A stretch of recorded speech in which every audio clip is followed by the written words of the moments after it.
Alrighty, welcome back to the Master Your Time Secrets podcast. My name is Darren Hunter, and in the first two episodes, we talked about why you need to get good at time management. We've got to get deep into the why, particularly around if I'm going to teach you how to stop interruptions, because right now you're allowing interruptions to occur because of base beliefs around, well, customers need to be served, the phone rings, I've got to pick it up, all of those. We actually have to deal with that issue first and our belief around the need to be interrupted.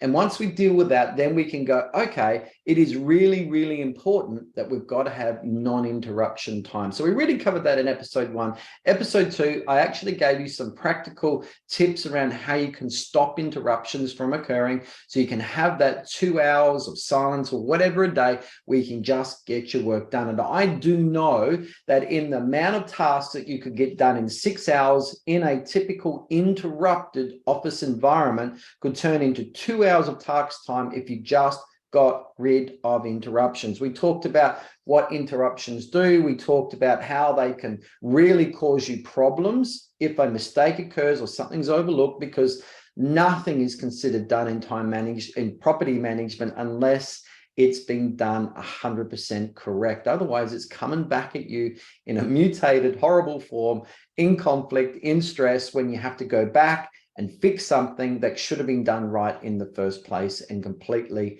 blow out your time. Also, with it slows down your task speed in getting things done when you allow interruptions. So that's what we covered in episode 2. Episode 3 today, I just want to get into the issue around self-distraction, because in an office, particularly an open plan office, people want to talk about what they did on the weekend and what they heard from someone, and oh my goodness, this tenant just happened. All these things are there to disrupt you, but you are your own worst enemy as well. And so today we want to talk about self-distractions, and I'm going to be talking about secret number 16 from my book, Master Your Time Secrets. Now, look, we've already paid for the book. You've just got to pay for shipping. Make sure you get yourself a copy. It really is the Bible of time management for property managers. And it is a comprehensive handbook that's just going to help you to get far more efficient so you can enjoy your job, learn to take control, reduce your stress and burnout, and get your life back. So, all right, let's talk about self-distractions. I just made some points here. Now, in this age of social media, what can I say? Not all of it's good.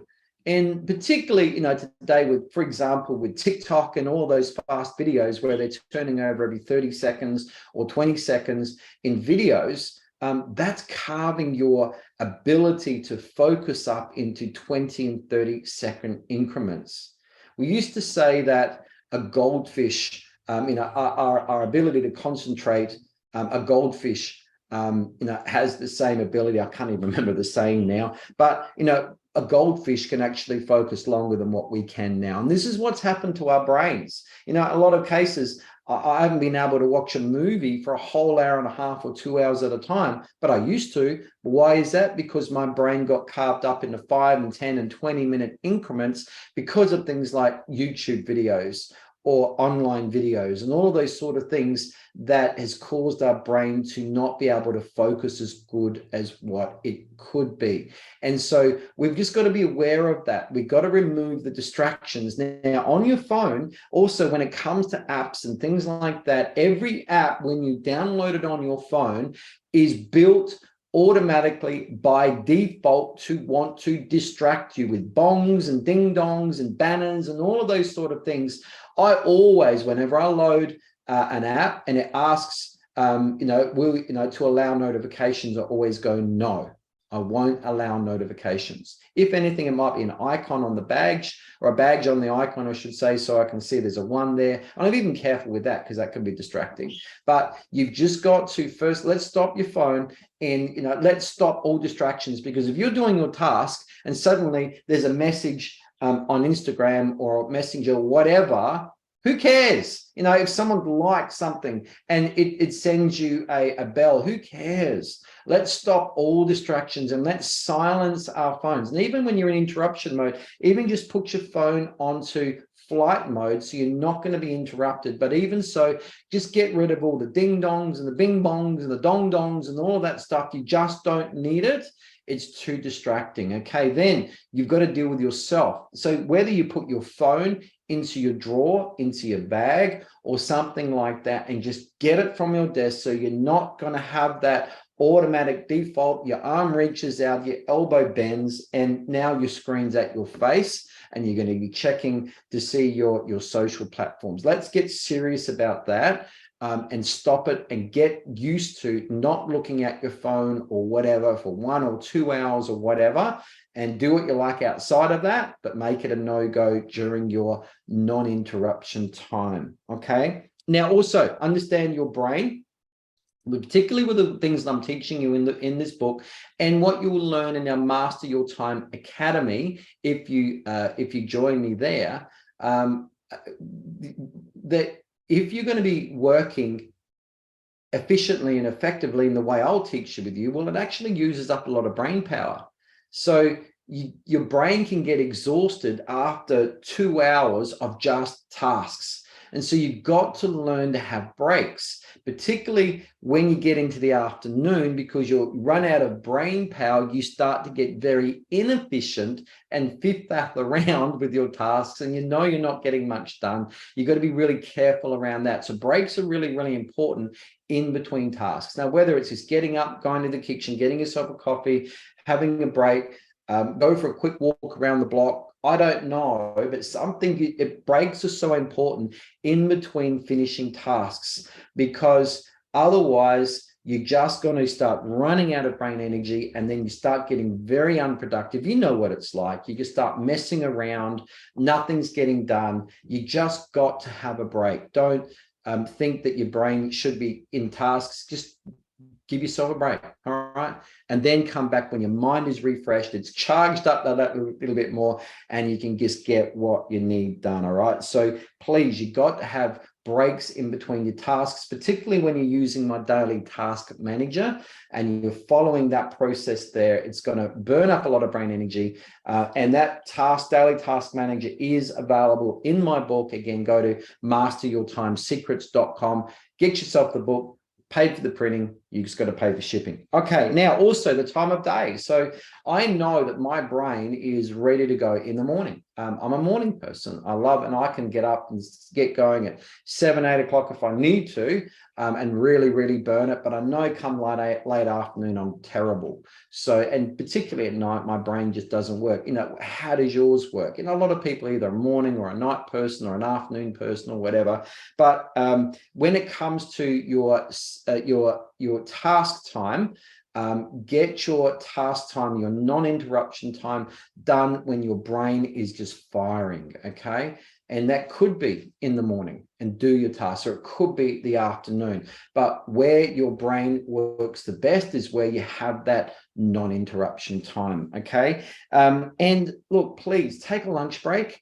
There's nothing smart about missing a lunch break. And usually what happens psychologically, we get to that 11:30 and we're really going for it. We're getting so much momentum and getting our crap done, bang, bang. And then we think, oh, a lunch break is just an interruption.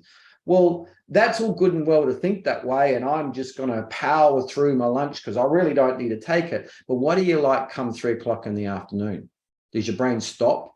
Can't you do any more? Are you looking for sugar? Are you then from 3 o'clock to 5 o'clock really, really poor with your efficiency because your brain is so distracted now because your brain tired? And so the lunch break allows you to stop midday, have a quality break of an hour, 45 minutes or whatever, where I'm hoping you're not focused on work. We can completely recharge, go out, walk around the block, have your lunch, have a chit chat, talk about whatever. If the other team members are having a lunch break at that time, maybe sitting in a lunchroom or whatever, but then you can get back into your tasks, fully recharged, and power through that 3 o'clock hump that will happen when you don't take a lunch break, and then you'll get through to home time really well. So please don't dismiss the importance of having a lunch break. I know most property managers think they're an interruption, but they're an important function in your day, to not allow yourself distracted because your brain is just running out of juice come mid-afternoon. All righty.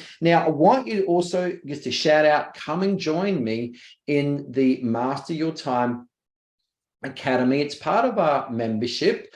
And over 12 months, I'm going to be working with you so you can get as effective and efficient as you can with your time, and really speeding up 2 to 3 times your task speed during your work day, so you can leave on time, enjoy your work, enjoy your career, and have a great balance between your real life and your work life. All righty. It's all about getting your life back, reducing stress, reducing burnout, and enjoying and loving the job. That's what time management is teaching you.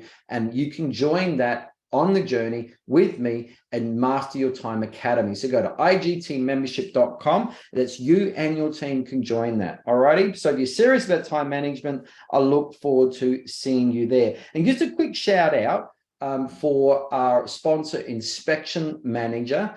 A lot of our property management software platforms, they're good at trust accounting, they're good at contacting, they're good at all of that stuff, but they may not be good, for example, in the way of doing inspections. Okay, and their app on your iPad may not be as good because they specialize in other things. It might be very average in its quality. So Inspection Manager specializes in your ingoing or property condition reports, in your routine inspections, in tenant-assisted routine inspections, all of those sort of things. And they're very specialized, particularly with your property condition report or inspection, your ingoing inspection. You can now put a virtual tour into the ingoing inspection report. So you've got a full detailed report with your comments, and you've got a visual walkthrough of the property as well. And how does that benefit you? Well, a tenant is very unlikely to argue with that at the final inspection, where they say, well, that's what it was like when I moved in, The